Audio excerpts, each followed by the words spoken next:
My name's Laura Michaels. I'm the editor-in-chief of Franchise Times Magazine, and I'm excited to dive into this topic with some wonderful panelists. When I do interviews with franchisees and franchisors, labor inevitably comes up in the conversation. And when I'm talking to newer franchisors, a lot of times what they are kind of saying to me is they're not entirely sure what role they should play, if they should play a role, how much support can they provide, should they be providing. This big, conversation around joint employer usually comes up, and they're a little uncertain just, what direction to go. So we'll get some advice on that front from our speakers here. So to start with, let me introduce everybody. So immediately to my left here, we have Jim Criniti. He's the CEO of Zoom Drain, based here in Philly. Then we've got Kelly Roddy, the CEO of WOWorks, which is a platform restaurant company, and he'll talk a little bit about that. And then Ryan Tabloff, who's CEO of NuSpine Chiropractic. So to start with, I wanted to ask you each, thinking about the topic of labor from a little bit of a higher level and maybe with a little bit of leadership kind of philosophy thrown in terms of how you think about it, what role do you think a franchisor should play in supporting franchisees in areas of recruitment and hiring and training and retention, and why, in your view, is it important to devote some resources to this area? Ryan, let's start with you. Thanks, Laura. I think at the franchisor level, we take a lot of responsibility on the employees that are in our franchisees' clinics. So we join portals for them. Once they sign their franchise license, we start advertising chiropractic positions, any professional position ahead of time, so they can start building a Rolodex and a database of those professionals in their area if they don't already have relationships. We have videos of mock interviews in our training materials. But what I think one of the most important things is, just as we've been taught all the past 2 days about really understanding who the most ideal franchisees are and creating those avatars, we actually do that also for each employee function within the clinic, because we want to make sure that the franchisees can focus on what already has been done and what works, as opposed to try to think of it and think, hey, my area is going to be unique. I need a different type of person in that role. And also making sure that other franchisees in the system that have a great staff, that they support those new franchisees. We really want those franchisees to realize how important that staff is. Sometimes they get so hung up on the build out, and none of our franchisees are swinging a hammer. They should be focused on marketing and recruiting. So we want to give them all those tools right away. Wonderful. And let's just go down the line. Kelly, of course, you're speaking from a different industry entirely, and that's one of the things I like about this panel is we've got 3 different industries represented up here. So, look, our franchisees run restaurants, right? So we have 6 restaurant brands, and they are attracting at a higher level a general manager, and at the entry level, young people typically that are entering the workforce, and that's a very competitive space. You're competing with the retailers, you're competing with other restaurants, and it's a huge labor force though. So a lot of people want to be in that space as well, especially if you're a young person. But how do you really differentiate yourself? For us, we talk to our franchisees about culture, creating an environment where these typically young people, feel valued. They're not taught in life how to behave as an employee. Let's teach them how to be great team members, and so it's very much focused on culture. Obviously, teaching them how to hire, giving them like sample interview questions. Sometimes franchisees come in, they've never really been the boss. Maybe they are someone who came out of the corporate world, but they may have been a director of something somewhere but didn't really have a big team and more functional, so we teach them how to lead teams. And so that's sort of our approach. As far as recruiting, I know we're going to do more of that later. So yes, we'll definitely dive into some specific tactics here in just a few minutes. And Jim, I know you have kind of you were telling me sort of what the labor story has been like Yep. in your business. So from kind of a philosophical standpoint, and then just as you were getting started as a franchisor, how did you view initially labor when you were starting the business, and how did that kind of change in terms of the support? Well, my overall philosophy has been, and I know if you listen to many attorneys, they'll tell you to try to stay away from this area because of the joint employer, but I think you have to push it. The reason why I say that, I think you have to give as much support as you can on the recruiting front, because a lot of the franchisees need that support. So yes, I would say follow the laws and do your best to stay within the boundaries. But as much support, I think early on, I wish we would have done a better job right from the beginning with our franchisees, and provided them more assistance right out of the gate. So if you're a new franchisee, we have 130 territories operated by 50 plus franchisees at this point. And if you were just starting out, I would encourage you to, and we'll get into some of the details later, but I would encourage you to make it a focus, to help the franchisees with some recruiting efforts. And I'm going to deviate a little bit from our panel outline here, just on the joint employer front. Are you hearing from franchisees that this is, a concern for them? Are they thinking, or are you as franchisors thinking about, straddling that line? It's kind of ebbed and flowed a little bit in terms of the regulatory environment and understanding, what exactly can we do, can we not do, depending on what the National Labor Relations Board is doing. How are you all just kind of thinking about that joint employer in question right now?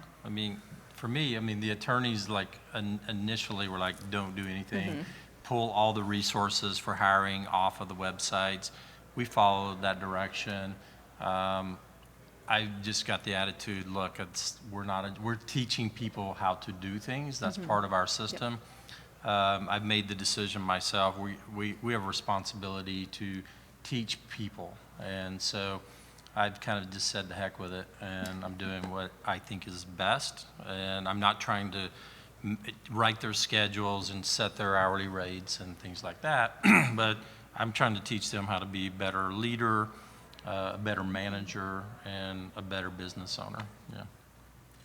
Yeah, we're the same way. We have nothing publicly facing on what we do from a hiring and recruiting internally, but in our training materials, we definitely walk through. We definitely have done it, though, where it's other franchisees that are doing the mock interviewing. So everything is coming from the franchise system and not from corporate, even though it's hosted on corporate platforms. There's a lot of gray. Everything so far has passed our legal team, so Lane and Joyanne and Frank, they've blessed it, so I guess it's okay so far. Anything, Jim, that you want to add on? Yeah, no, I agree. Really, you really want to train the franchise owner, how to recruit. But we have a franchise support coach that is specialized in recruiting. So if they have questions, they can reach out to that person, specific to this. I think my overall philosophy, and I tell all the franchise owners, is that you always have to be recruiting. Right. Always. People get sick, people quit, people get promoted, people retire, people even die, unfortunately.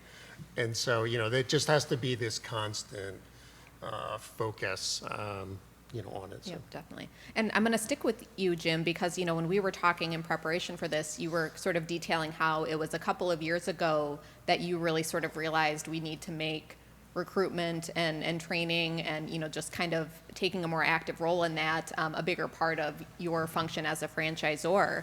So can you kind of talk a little bit about that decision, and then I'll ask, each of you to kind of share when was it that you began to notice sustained challenges on the labor front and sort of how you've responded since, because this has really kind of it's been a tough environment for a lot longer than sort of the post-pandemic, conversation surrounding it. And so I'm curious, kind of what each of your brand's labor story is on that front.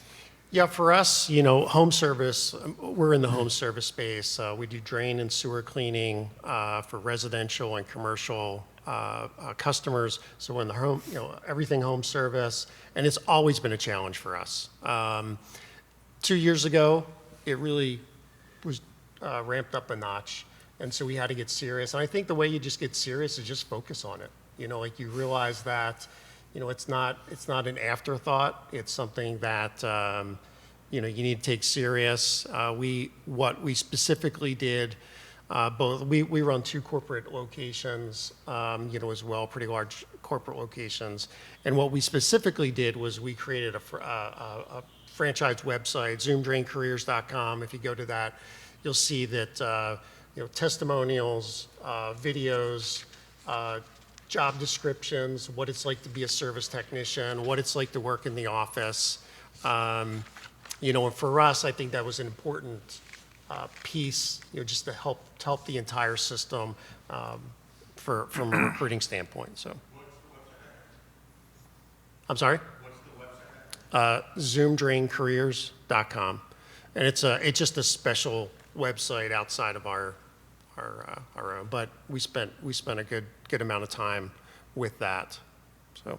And why do you think it was important, and, you know, has it proved to, you know, be a useful resource to sort of have that separate, you know, public-facing platform where someone that's, you know, maybe just kind of wanting to learn a little bit more about Zoom Drain, they don't want to be a franchisee necessarily, but they just want to learn a little bit more about the roles, why it was important to create something like that? Well, when I thought, you know, I'm the founder of the company, we really, when we started, we didn't have a lot of resources. So you went to hire you did an interview for, you know, a new apprentice or a new service technician, and you really had no material. You couldn't tell them the history of the company and, you know, what the you know, the career paths were like, or, you know, just tell the story of what a service technician does, or a dispatcher, you know, what person in the office. So for us, it was just a platform just to tell that story of what the company is. And I think the franchisees, you know, can use that as just a launching off point. So it's, you know, it's not specific to their location, but it's just, you know, general. Mm-hmm. Wonderful, thank you. And Kelly, what's your thoughts kind of generally on when, you know, WOWorks started making this more an intentional focus for the company and providing these resources to franchisees? I mean, you know, franchisees they had their main tool for recruiting was, let's just pay more, right? And that's not always the answer. I mean, it is important to be competitive, but we gave them a tremendous number of tactics to go out and hire people. We did, you know, job fairs, like nationwide job fair, come this day. But really, you know, talking to them about the importance of what we do. We're serving better for you food. Getting potential people, once you get them in the door, getting them to, you know, telling them, giving them the story and giving them passion for the business, right? And making them, talking through the team and introducing them to, these are the type of people who work here. People are passionate about better for you foods, better for you lifestyles. It's a nice work environment. You're getting to serve. People are happy when they're coming in to our restaurants, and getting them excited about a great place to work and a great team to work with and a great culture. As far as getting them to walk into the door, obviously we advertised a lot of things to get them in the door. One thing was referral bonuses.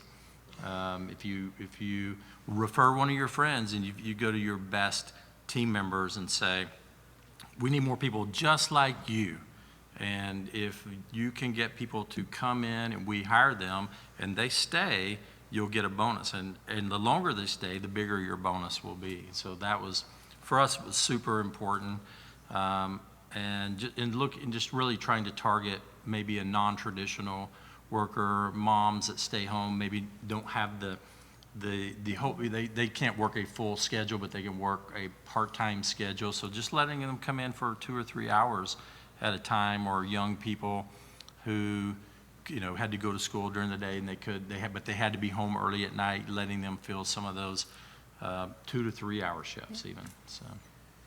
Yeah, I think for us, we didn't have the luxury of increasing labor costs, where, you know, our mission is affordable and accessible chiropractic care. So we couldn't just keep raising the cost of our services with inflation. So what we had to do, as I mentioned, the employee avatar, we actually reached out to the franchise community, our franchisee community, and had their feedback and used our franchise board to really be instrumental in developing those avatars. So we can then add that to our on-site review. So they developed what the avatar is, so now they have to hold themselves responsible to it. And then so when we grade clinics, we grade them on those things that they put together as what their staff should be like. So we really put it in their hands to create that avatar, even though we guided it. So now they're required to follow it on their grading for their clinics. And yeah, keeping, with this theme then, and this was kind of our next area of focus, was specific tactics that hopefully are useful to all of you beyond this, idea of just, like you said, Kelly, just raising pay. That's not going to solve all the problems. And so can you each talk a little bit more specifically about what you've seen be really effective that you've implemented over the last couple of years, or maybe even ideas that franchisees, have shared with you about what's working in their markets?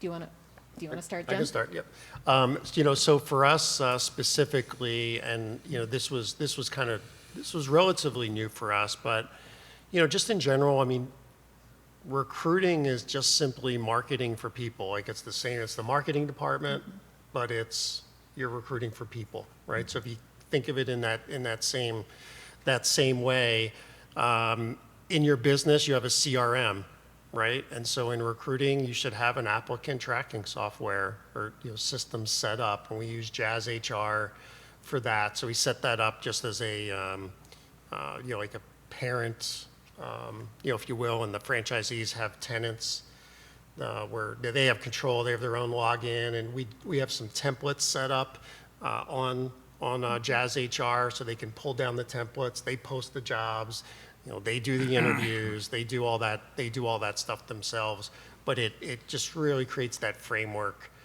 for them. So that's one specific thing that we've done. Wonderful. Yeah, that's a great tool.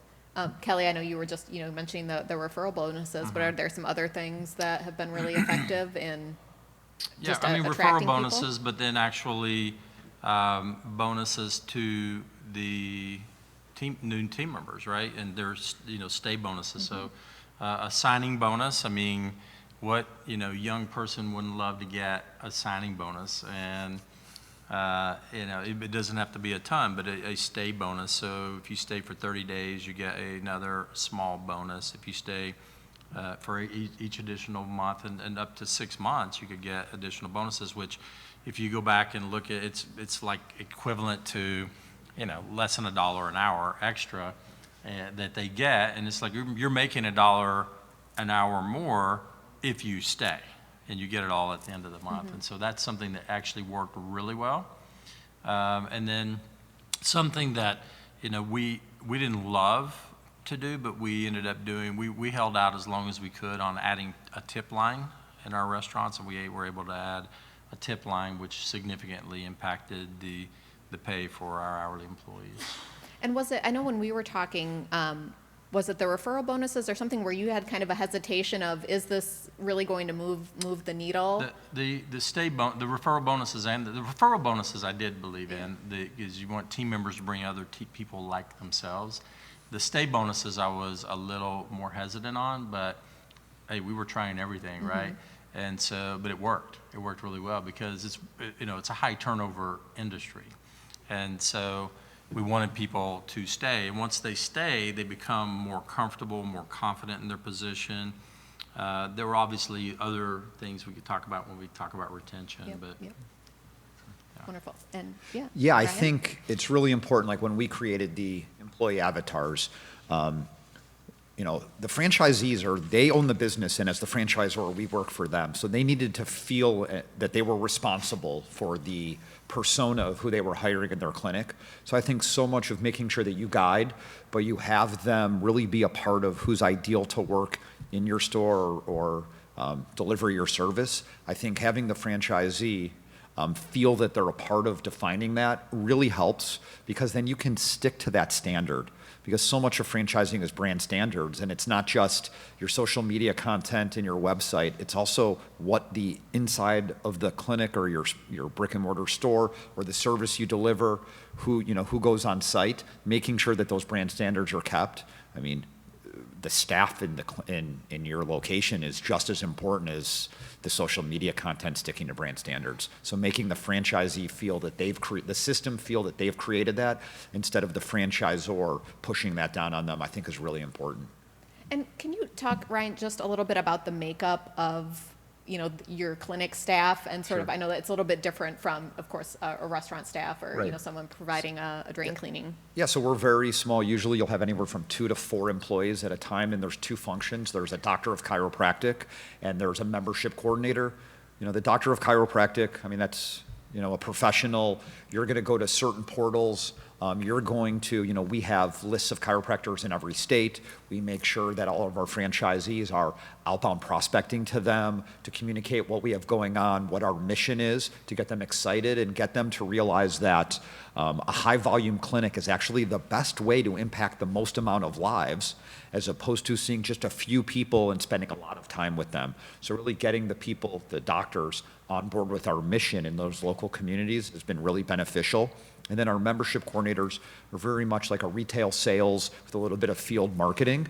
So a lot of it is playing up the multiple roles that they can do, multiple hats that they wear, and not minimizing that role. Even though it might be, $20 to $25 an hour, it's very important. It's almost more important than the adjustment itself is the feel and the frequency of the clinic. And I think that membership coordinator, just as, the person when you walk into a store at the mall and they greet you, I mean, that's your first impression when you're there, in person. So that's very important. So so we're a professional and then a retail salesperson, or a trained professional and a retail salesperson. So we have one of, kind of the end spectrums in our clinics. And I know when we were talking before this, you were talking a little bit about sort of the compensation-based outcomes. Can you share that a little bit and sort of how you view something like that, Sure. being effective in keeping people a little bit longer? Yeah, especially for the non-professional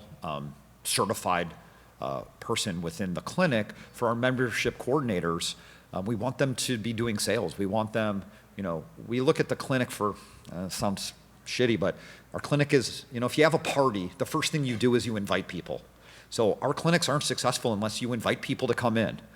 So outcome-based bonuses for everyone in the system who brings people into the clinic. Let them know that if you do the right things, if you see that, there's only 3 people, new patients coming in today, and our clinics, they should have, about 5. Well, how are you going to get 2 more? And if you get 2 more, you will get compensated for it. And they know exactly what that compensation is.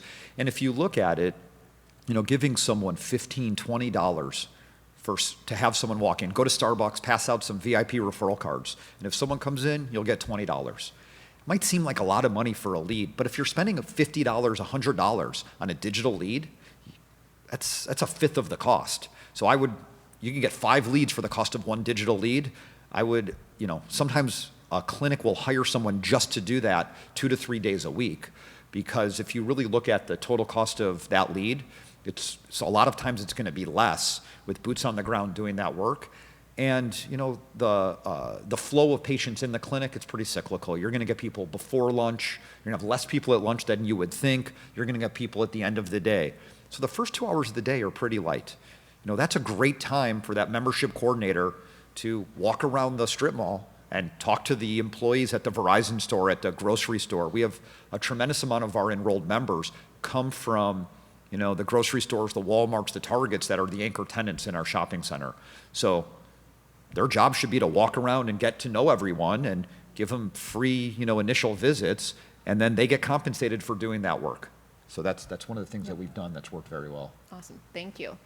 I want to then spend a few minutes talking about the professionalization that you each have done, within your businesses of these different hourly roles. We've been spending most of the conversation on sort of that hourly worker in this session, but I know it goes across the board in terms of hiring. But particularly within your individual industries, how you think about demonstrating to the employee up front that this, doesn't necessarily just have to be a job that you hold for a few months at a time, but here's what you can do and achieve, if you stick with it and if you want to build a career with your company. Kelly, can you start on that question? Sure. So if you think about Starbucks, we all know Starbucks, you don't have people who are just clerks, they are baristas, right? And so there is something about having a title. So we feel like, again, the young people are typically our employees and team members in our restaurants, but they have the opportunity to become subject matter experts, if you will. So we have a brand called Garbanzo that we make everything fresh from scratch every day. We make pitas, and you can become a pita master, if you will.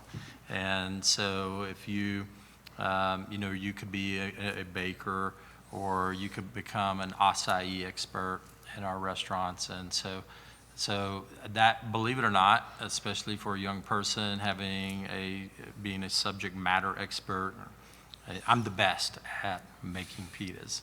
And, you may be okay at making pitas, but I'm the pita master. And then teaching them how to lead people. I mean, if you've ever worked in a restaurant when you were young, you got to actually supervise people at a pretty young age, the new people. And so teaching them responsibility, giving them leadership responsibility.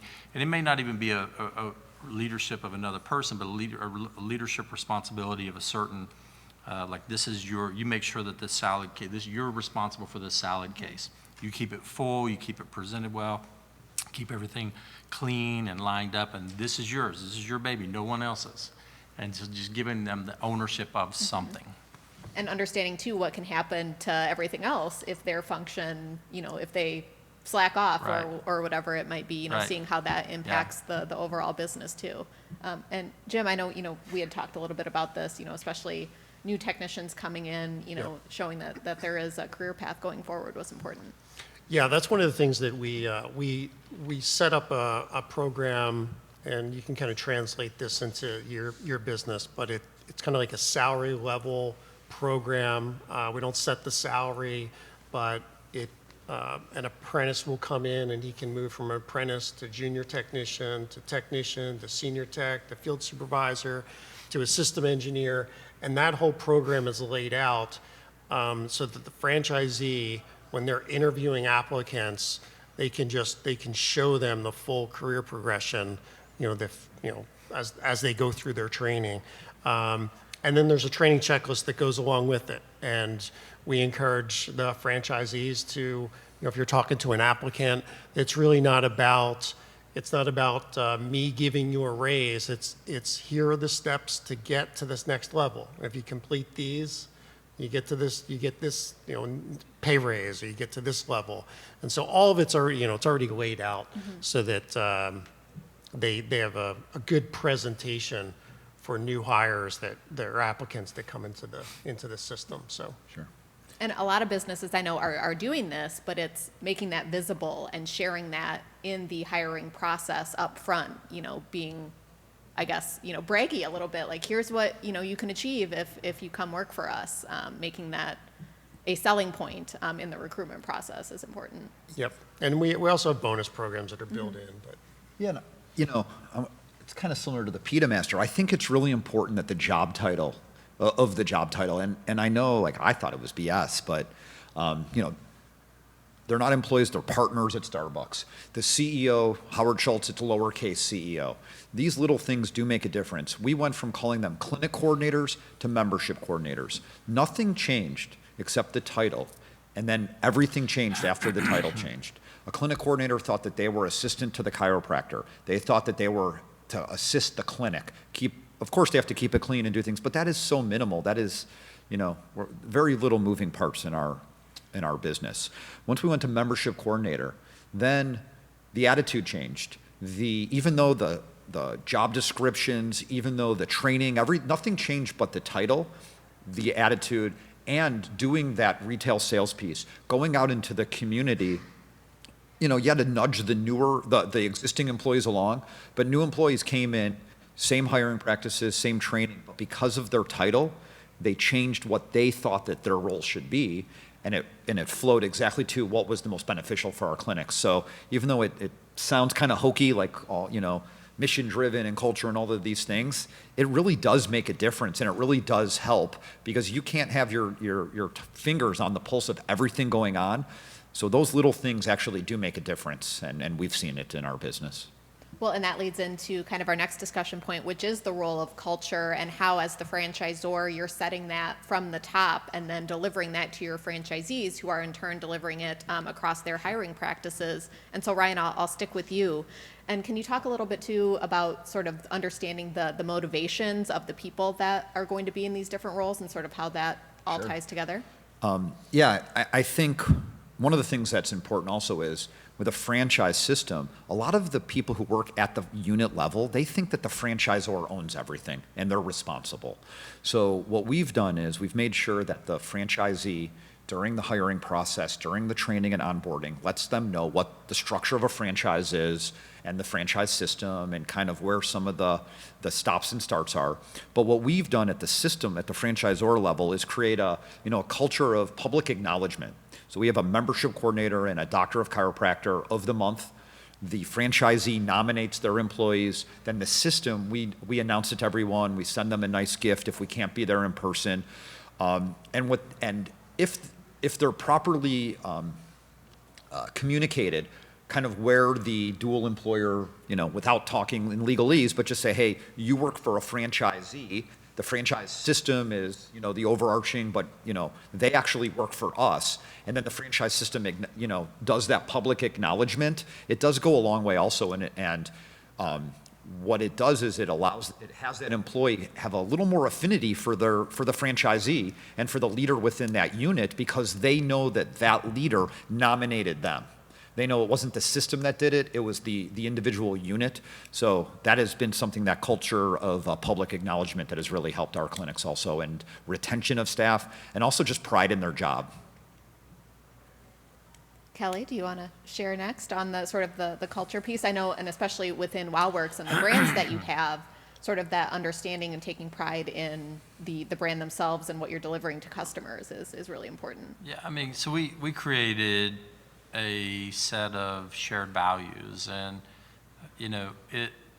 it's one thing to create a set of shared values and put it on a poster and post it on the wall, and you've got just platitudes on the wall, but that's that just doesn't work, right? Nobody buys into that. But we, from the very most senior level in the company, all of our executives, we talk about our values constantly. We have all team member meetings every single month, and we focus on one of the values, and we're teaching people how to become better, like, team members, and we're teaching people about accountability, not accountability like holding people accountability like I'm accountable. I don't want to let my team members down, because if I don't do my job well, then it makes their job more difficult. And that's a really important value. And so we go through all the values of what we think are important to be a good team member and to help move the company forward. And so the culture, teaching that culture, it sounds hokey, but it is amazing to see it in practice, and it works, and people want to feel valued, and they want to feel good. Nobody wants to go to work just to get a buck. They want to feel good about what they do every day, and if they can make money along the way, that's great. So. And we can always do a better job of it, but I think one of the responsibilities as the franchisor is that we try to make the people who work for the franchisees shine. They look great. So we try to recognize them on a national level with, awards, and we have the system-wide service technician chat that, goes on, and we'll give kudos out. And, my business partner, Ellen Rohr, is hugs and kisses, kind of person. So she'll, post pictures all the time. So I think just promoting the franchisee's employees, making them feel good in the franchisee's eyes. I think that's important for us to do as a franchisor. Definitely. And kind of I'm just keeping an eye on the clock here. We're not going to be one that stands between you guys and lunch, which is what's next. And so to sort of bookend the conversation and thinking again about our audience of new and emerging franchisors, is there anything that you wish you'd known on the recruitment and hiring front when you were starting out that you would now share with folks that are in a similar situation? Jim, you want to start? Yeah, probably the most important lesson that I learned from a mentor of mine, and I wish I would have known it on day one, is to think of my business and to instill in the franchisees is to think of your business like a sports team, like exactly like a sports team. So they're always recruiting, right? They've got a scouting system, they've got a farm system, they have their starters, and they have their bench, and it's just this machine that really just never stops. And so, not only do we try to keep that philosophy at the corporate level, home office level, but train the franchisees to think of their team like a sports team.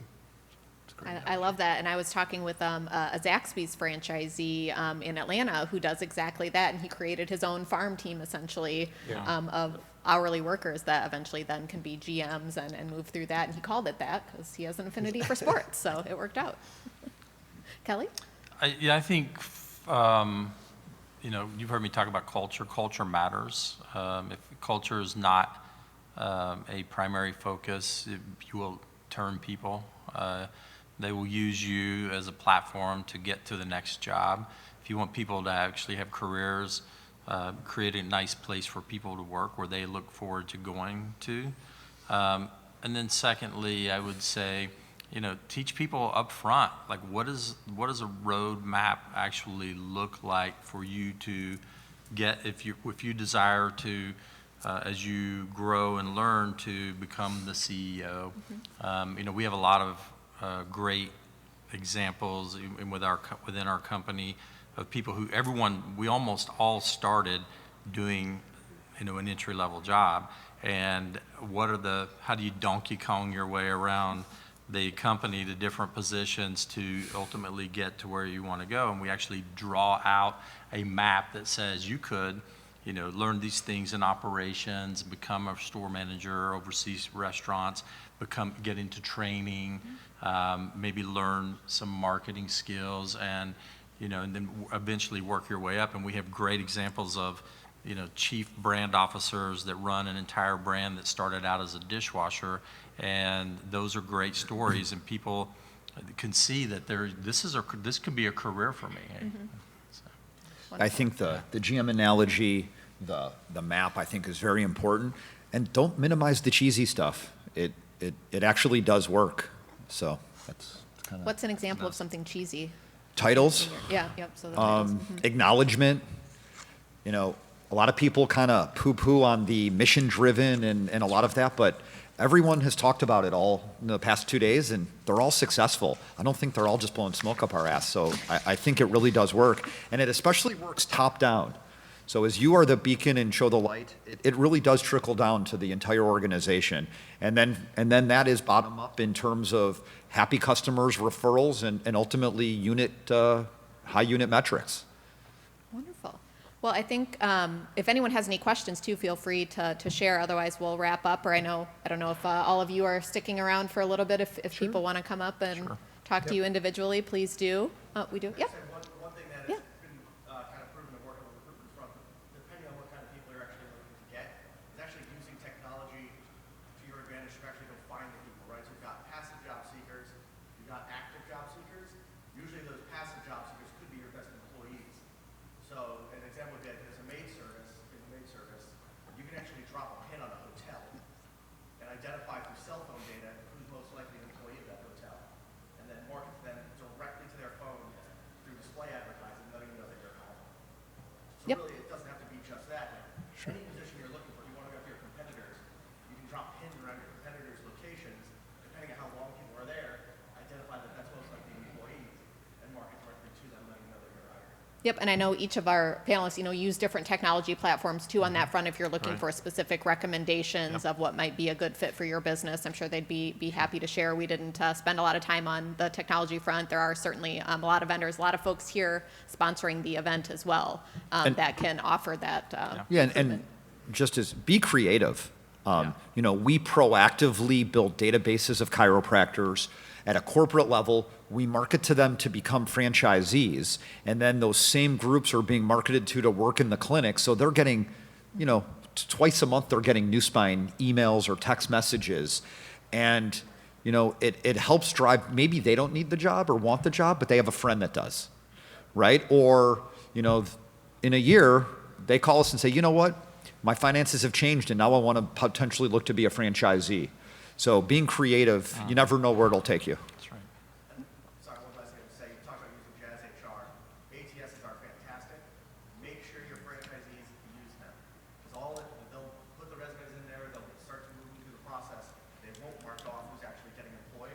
If you can actually get that data, you can build those lookalike audiences and say, these are the type of people we're hiring, and how to get more of those people. So people are lazy, they get the applicant, they hire them, they don't mark it off with ATS, and you can't use that data to go find them. And on that point, we use a platform that we can see the communication of the franchisee and the prospect.